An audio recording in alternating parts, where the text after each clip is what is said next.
Olá, boa tarde. Eu sou o Thiago Avelino.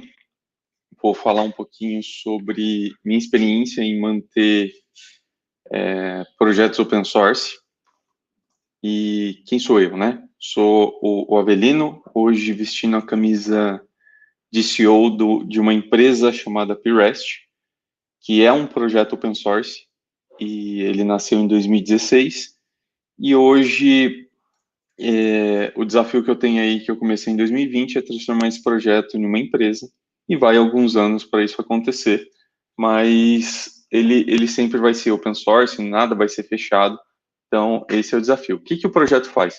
Ele conecta em um banco Postgres e abre como um API REST. Em resumo, é isso. Bom, aqui tem meu Twitter, meu Instagram. No Twitter eu tenho falado mais coisas técnicas, no Instagram é mais parte de hobby, triatlon, um pouquinho de esporte lá. Bom, mas quem sou eu, né? Além de ser o cara aí da empresa chamada P-Rest. Eu já contribuí com diversos projetos open source. Eu acho que o GitHub fala muito melhor de mim do que eu mesmo.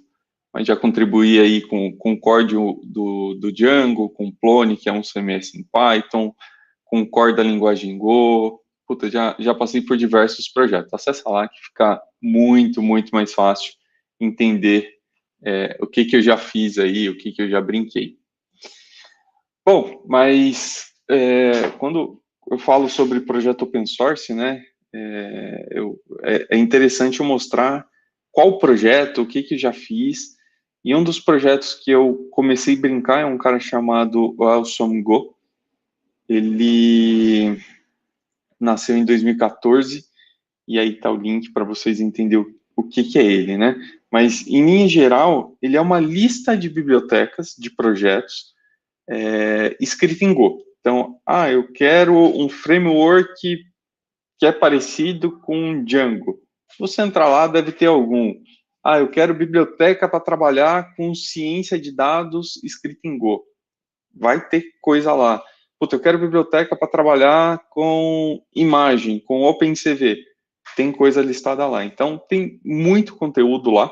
É praticamente um README gigante.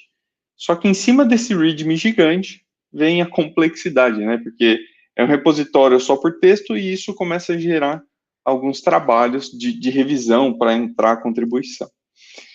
Ele foi começado, eu comecei ele em 2014, dia 6 de julho, que eu acabei olhando hoje isso, e foi praticamente um data dump. Eu peguei, foi um mind dump, né? Eu peguei o que estava na minha cabeça de bibliotecas Go que eu conhecia e joguei isso para dentro do README. Então, se você olhar, tem framework web, que era coisa que eu estava mexendo na época, template, autenticação com OAuth e, referência de sites. Praticamente foi assim que começou.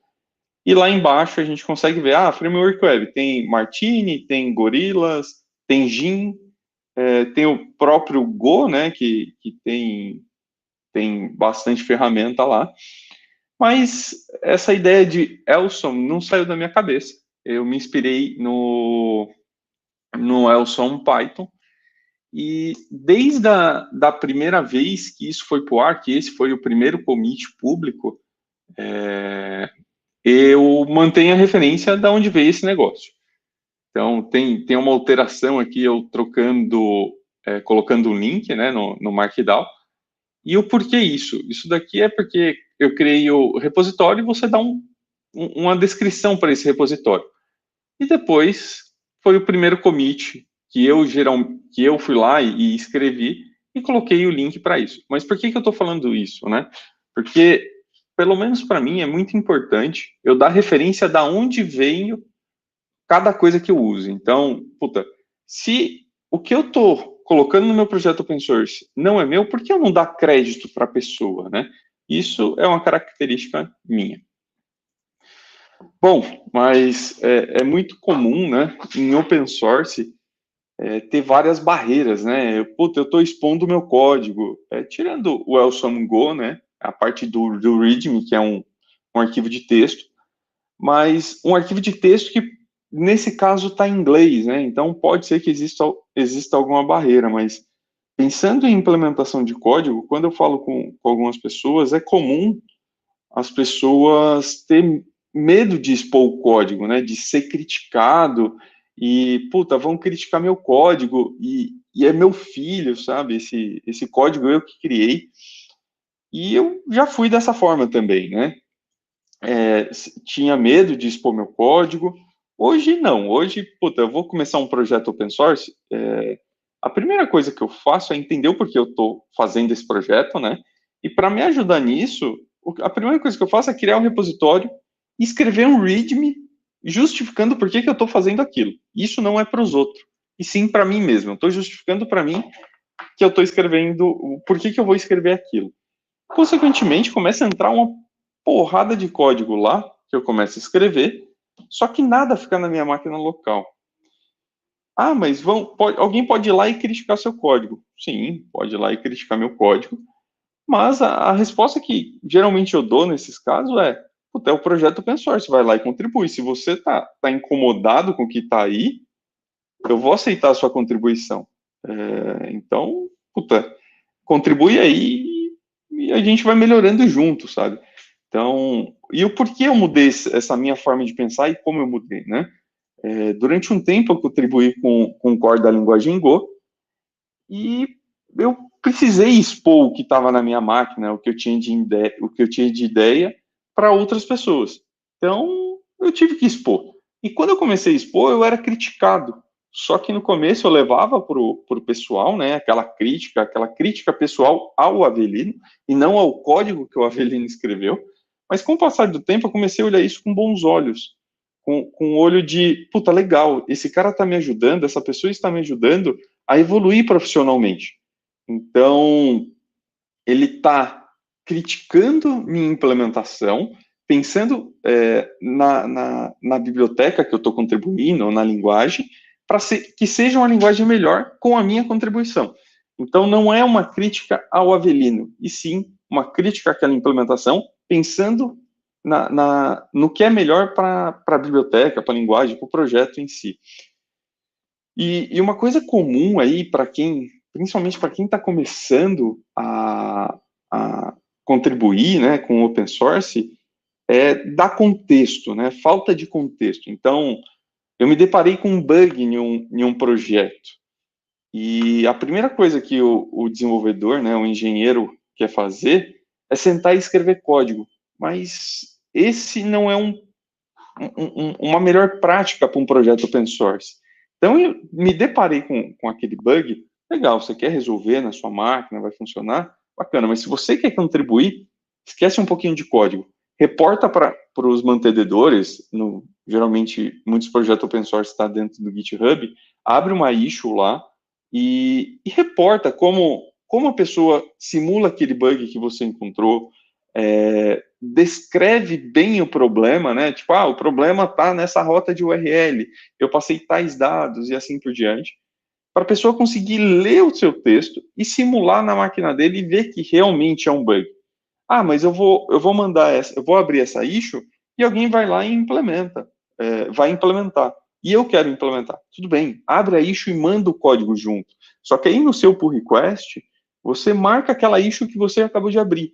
Assim não chega um código aleatório, quem pega aquele código não entende de onde está vindo, o porquê que aquele código existe. Você começa a dar contexto para todas as partes envolvidas.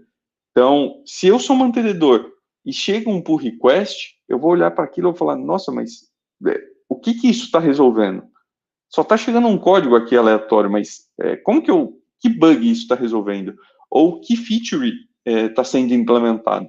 Então, é importante quem está contribuindo dar contexto. E para quem está do outro lado como mantenedor, é extremamente importante você dar contexto para todo mundo, sabe?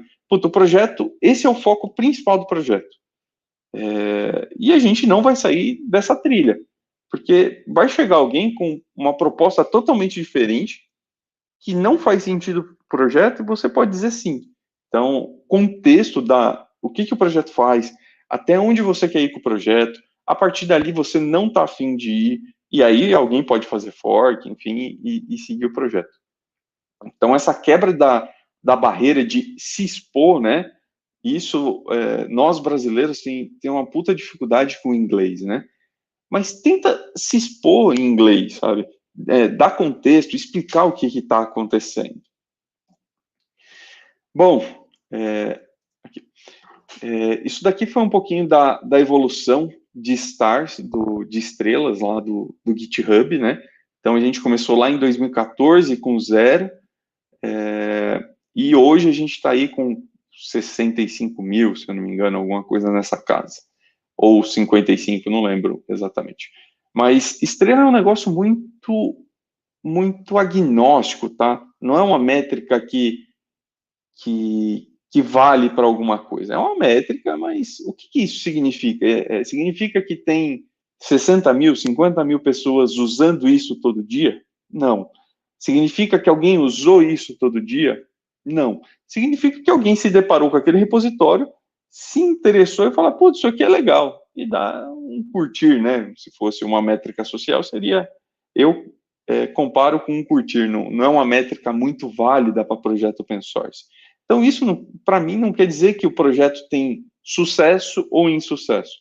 E sim que tem o número que essa galera, de alguma forma, achou interessante aquele projeto.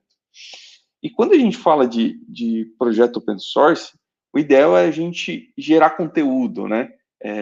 Quando eu comecei a brincar com esse negócio de open source, para mim era muito código. Eu vou sentar e escrever o melhor código e, consequentemente, a galera vai gostar desse projeto e vai dar essa métrica aí aleatória chamada star.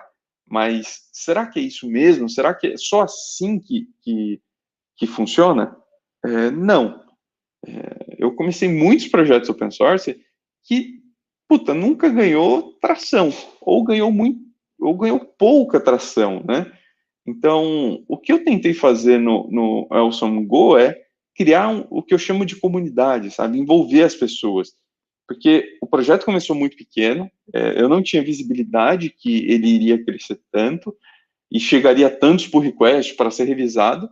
E se eu tivesse fazendo isso sozinho, até hoje, sem sombra de dúvida, eu já tinha largado o projeto. E eu coloquei como meta, logo quando eu comecei, se eu não me engano, foi quando bateu 1000 star, que quando chegasse a 10 mil estrelas, eu iria puta, comemorar, né? Vamos colocar muito entre aspas esse comemorar. Que eu iria, puta, escrever um textão bonito pra galera. E, puta, na semana que bateu 10 mil star, eu programei para na outra semana escrever um texto e publicar em algum lugar. Se não me engano, ia ser no meu blog. Só que, puta, passou pouco tempo que bateu 10 mil, já bateu 15 mil. Aí eu falei, quando chegar em 20. Aí passou pouco tempo, bateu 20.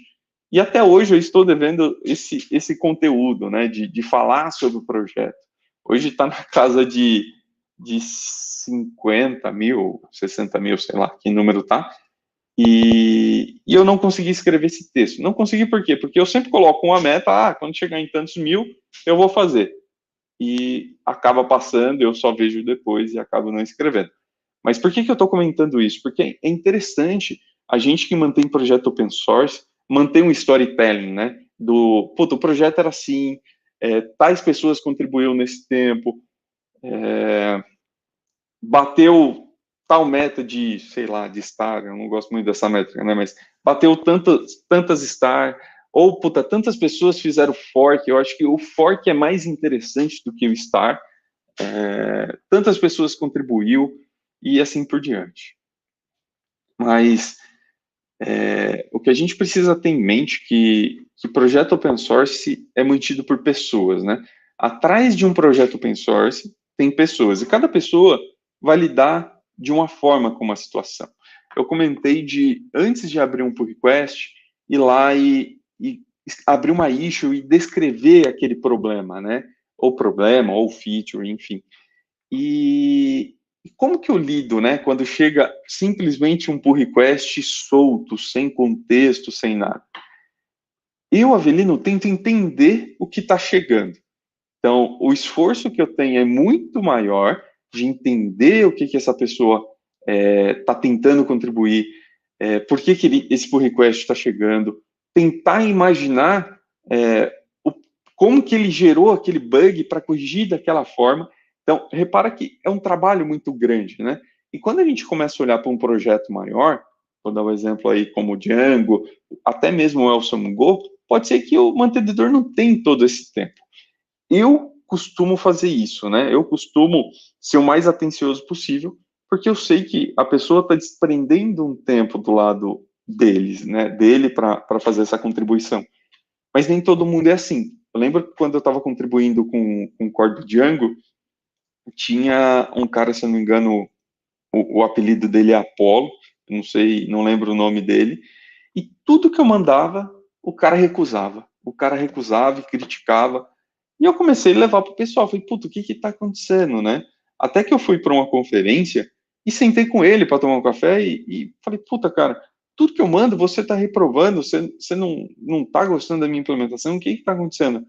E ele me deu um feedback que, puta, eu levo até hoje, que foi, pô, Avelino, você não explica direito o que está acontecendo. O seu inglês, eu não consigo entender direito, né? O seu texto, ele falou, eu não estava conseguindo entender direito. Então, para mim, não faz sentido aquilo entrar. Se você não consegue explicar o que você está contribuindo, eu não vou conseguir te ajudar a fazer isso entrar.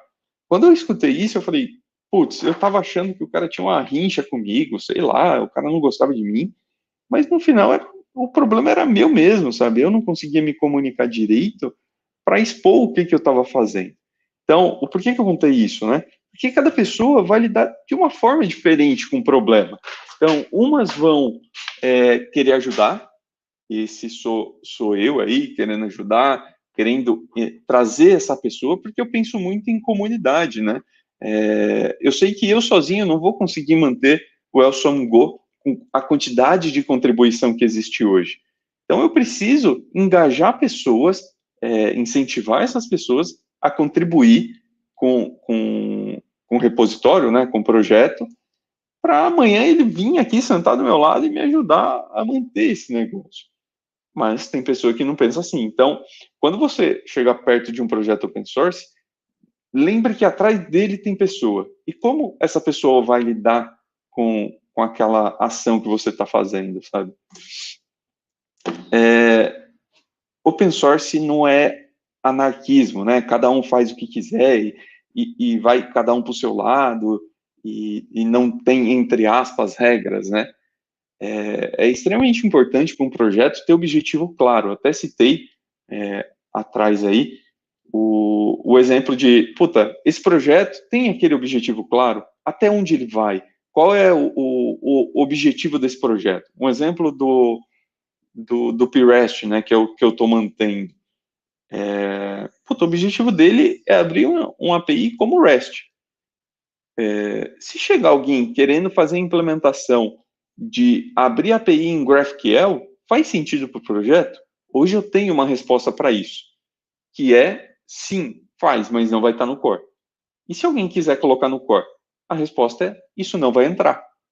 E pode ser que essa minha resposta machuque a outra pessoa do outro lado, né? Como que essa pessoa vai interpretar essa resposta, esse não, né?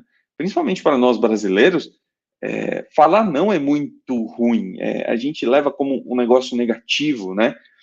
E quando a gente mantém projeto open source, a gente tem que saber falar não. Então, isso não faz sentido, isso não vai entrar agora, isso não vai entrar porque está faltando documentação, isso não vai entrar porque não está passando os testes unitários, você não escreveu o teste. Então, é ter objetivo claro para cada fase do processo que você está. Isso entra muito em escrever texto, né? Escrever o máximo de texto possível. Um exemplo é guidelines de contribuição. O Elson Go, a gente tem um guideline lá que você tem que mandar alguns links, né? Passar numa qualidade mínima para aquele projeto entrar. E eu nem estou falando de star. O projeto tem que ter, sei lá, no mínimo 100 star para entrar. Não, pode ser que ele tenha 0 star e seja um projeto de qualidade. O que a gente fala como qualidade lá, né? Tem que ter teste unitário, tem que ter cobertura de, no mínimo, 80%, não lembro de cabeça o que tem. Tem que ter o link do projeto tem que estar ok. No README do projeto tem que ter uma descrição de como usar aquela biblioteca. E esse guideline serve para melhorar o projeto e não em si o Elson Go. Então, se o projeto passa no mínimo necessário para entrar no Elson Go, que a gente não está pedindo muita coisa, não. A gente pede o que a gente achou que é o mínimo para entrar. E se ele passa por isso, a qualidade do projeto já está bem alta. Tem muitos projetos lá que chega e não entra, porque a pessoa não está disposta a entrar. Sei lá, o nível de rechamada, né, de código cíclico, tem um site lá que mostra e a gente fala, não pode ter muita complexidade aqui, porque senão a galera não vai conseguir contribuir com o seu projeto. É uma das coisas que a gente pede. Então, isso, quando chega contribuição, né, projeto para entrar na lista do Elson Go, que não tem esse mínimo, cara, ficou fácil responder, né? Porque eu mando o link do guideline e falo, você precisa seguir isso aqui. Se você não leu, é importante você ler antes. E tem gente que vem e fala, mas 80%? 80%, está escrito. Não foi eu que tirei do sovaco esse número, né? Foi a galera que mantém, a gente abriu uma issue, discutimos sobre aquilo e chegamos num acordo que, é 80%. Então, quando chega um contribuidor lá e manda um projeto que tem menos que 80%, fala, é isso aqui. Mas 80% é muito. Esse é o mínimo que a gente pede para entrar aqui. Se você não concorda com isso, ok, seu projeto não vai entrar. Então, a gente fala muito não lá. Não é um projeto que Deus dará e entra qualquer coisa. A gente tenta garantir pelo menos um mínimo de qualidade, né? Mas qual que é a dificuldade, né, de manter um projeto open source? Indiferente se é pequeno ou grande, tá? É você se expor toda hora, né? Eu costumo dizer que nem tudo é flores e vai ter que dizer bastante não. Então, você tem objetivo claro para o seu projeto? Quando você tem, o falar não vai ser complicado. Mas quando você não tem aquele objetivo claro, o falar não vai ser extremamente complicado. E eu comecei o Elson Go achando que seria uma lista simples de manter. É só, sei lá, 100 links, 1000 links, sei lá, eu não pensei em quantidade na época, né? Mas não, a gente teve que automatizar muito trabalho para não ter que revisar. Hoje eu tiro algumas horas de toda sexta-feira para revisar as contribuições. E tem gente que manda por request, a gente devolve lá falando, precisa, sei lá, resolver a ordem alfabética aqui do link que você mandou. É com A, tem que estar no começo. E isso não é eu que fico olhando se está em ordem alfabética.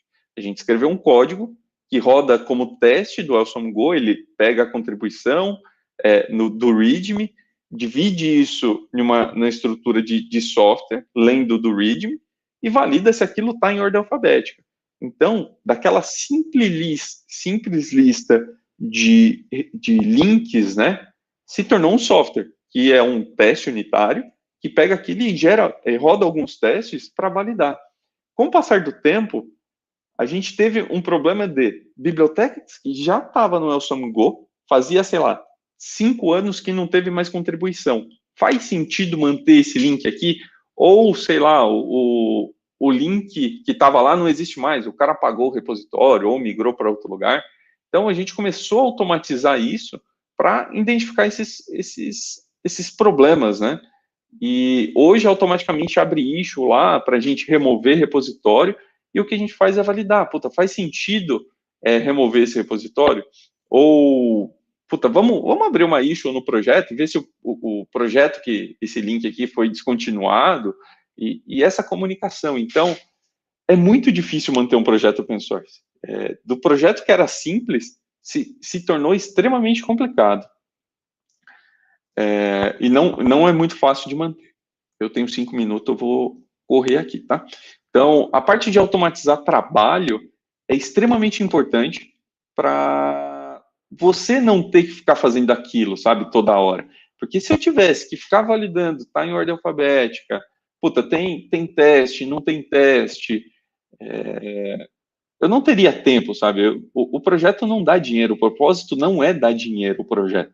E sim, ser um repositório para a comunidade, para as pessoas achar, puta, tem esse projeto aí? Tem, eu vou ver se funciona bem para minha necessidade. Então, eu sempre digo que baby step é mágico, né? Então, quando eu comecei o Elson Go, eu sabia que seria uma lista, né? E eu sabia mais ou menos o que eu precisava. Eu precisava de pessoas ajudando a manter esse negócio. E com o passar do tempo, eu vi que eu não ia conseguir manter sozinho.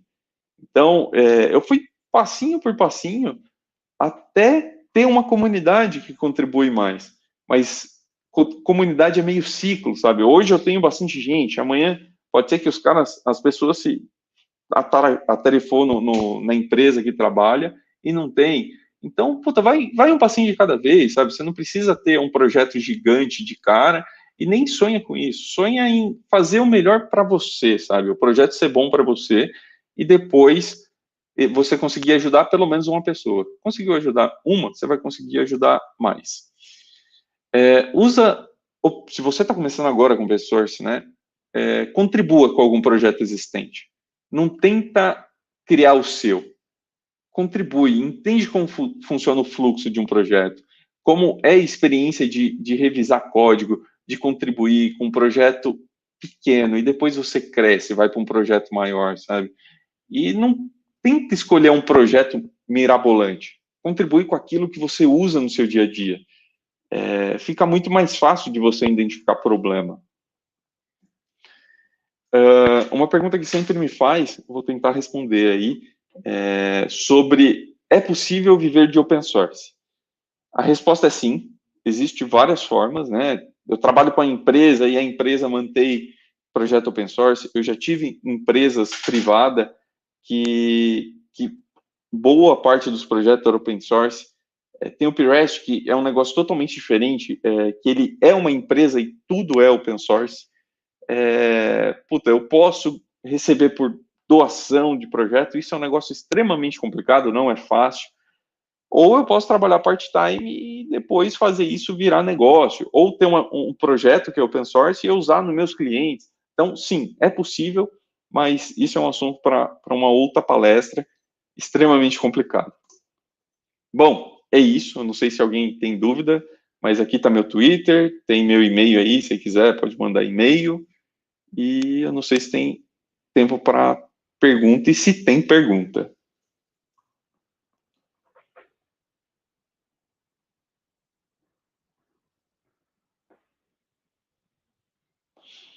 Bom, não tem pergunta, então agradeço aí o tempo de vocês e obrigado e até a próxima.